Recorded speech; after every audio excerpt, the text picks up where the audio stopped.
Masalahnya si Kilat Boy ini, orang Malaides ini mereka egois. Mereka tidak mau turun. Makanya saya tidak mau banyak omong yang kalian bilang saya takut. Jadi saya tidak mau panas-panas dulu sama si Kilat Boy tai itu. Yang kalian bangga-banggakan itu saya akan pukul jatuh dia nanti. Assalamualaikum dan salam sejahtera kepada Kilat Boy dengan Fallen. Fallen ni kamu hebat, mungkin kamu kuat kan. Saya harap ini bukan pertarungan di antara Malaysia-Indonesia lah. Sebab kita Malaysia-Indonesia ni satu rumpun, kita ni bersahabat, bersaudara. Menaikkan lawan untuk combat sport ni more kepada respect lah. Tapi sebab Fallen cakap banyak sangat lah pasal Kilat Boy kan. Okeylah, saya atur lah kita lawan tali pinggang WBC bulan 12 ni.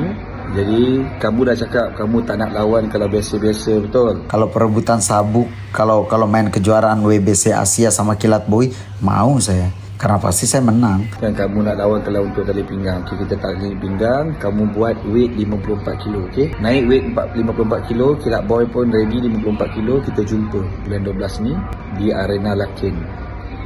InsyaAllah, okey? Jadi Fallen, kita cakap atas ring lah, okey?